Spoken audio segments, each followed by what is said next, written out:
Assalamualaikum warahmatullahi wabarakatuh dan salam sejahtera. Bersama lagi dengan saya, Cikgu Atika binti Adnan. Baik, hari ini kita akan sambung tugasan kita iaitu buku latihan Bahasa Melayu tahun 2, jilid 2, halaman 19. Isi borang pendaftaran sekolah. Baik adik-adik, mari kita baca teks petikan tersebut bersama-sama. Adik Halim telah berumur 4 tahun. Dia akan belajar di Tadika Ria. Halim meminta izin daripada ayahnya untuk mengisi borang pendaftaran.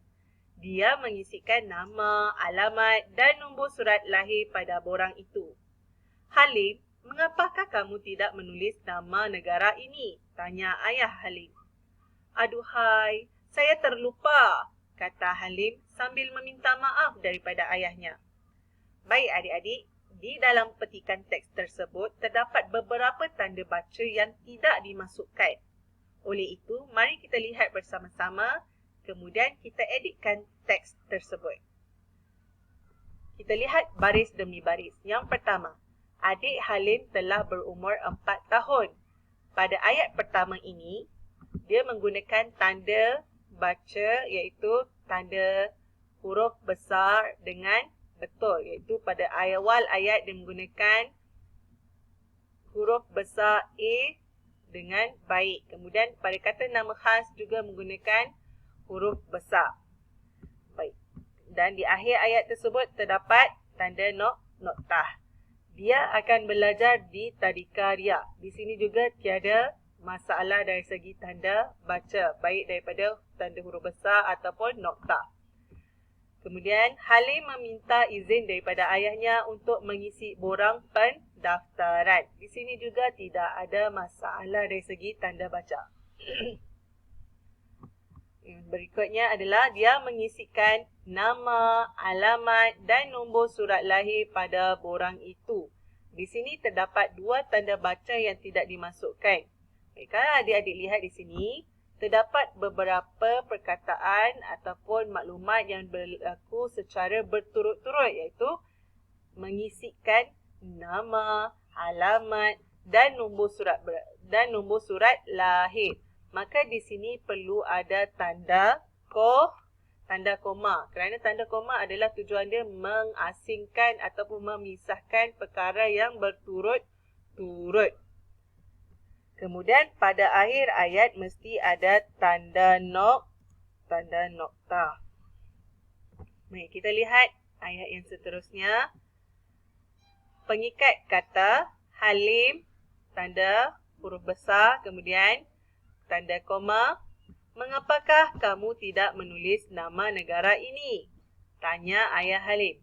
Jadi ayat ini adalah ayat tanya. Terdapat kata tanya di sini. Jadi apakah tanda yang perlu ada di sini? Ya, maka yang perlu ada di sini adalah tanda tanya ataupun tanda soal. Baik, di akhirnya ada masalah tak? Tidak ada kerana huruf besarnya betul, kemudian terdapat tanda noktah.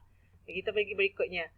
Aduhai, saya terlupa, kata Halim sambil meminta maaf daripada ayahnya. Aduhai ini adalah kata seru. Dan apabila ada kata seru, maka ayatnya adalah ayat seru. Jadi, selepas kata seru, kalau lihat tadi pada nota awalan yang kita belajar tadi, kata seru, selepas kata seru mesti ada tanda koma. Dan pada akhirnya di sini mesti ada tanda seru. Maka lengkaplah bahagian yang pertama.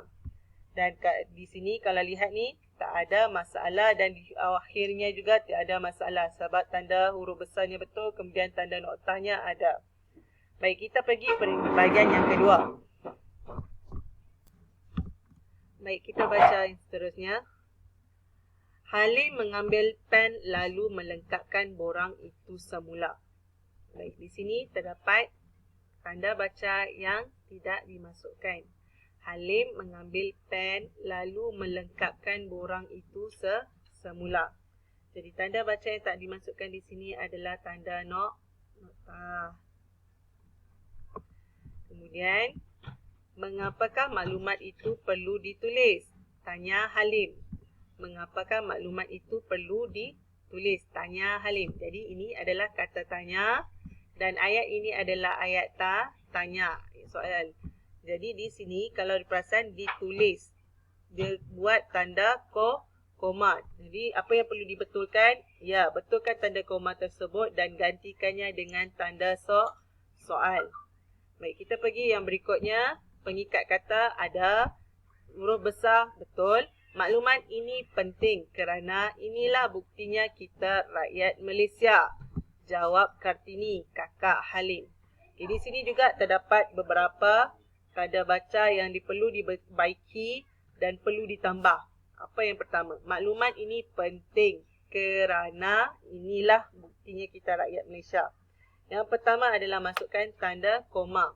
Maklumat ini penting kerana berhenti seketika, inilah buktinya kita rakyat Malaysia. Dan di sini perlu digantikan dengan tanda Malaysia ni M, Malaysia, huruf besar. Kemudian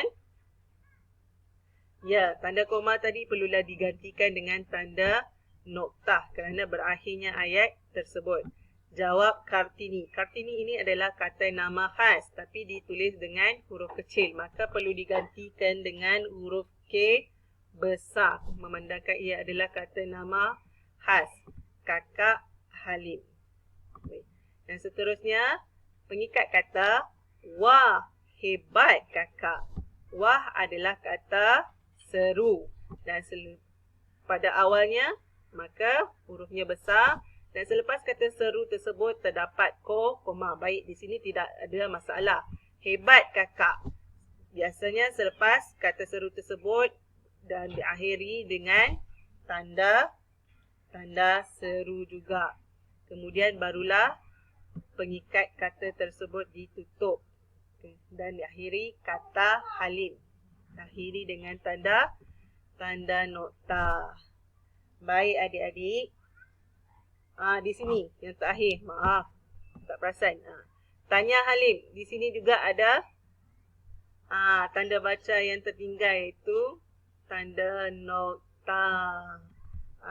Berakhirnya itu maka berakhirlah juga tugasan kita hari ini. Semoga adik-adik dapat menyiapkan tugasan dan jangan lupa untuk tangkapkan gambar tugasan buku aktiviti dan hantarkan kepada cikgu. Sekian, terima kasih. Assalamualaikum.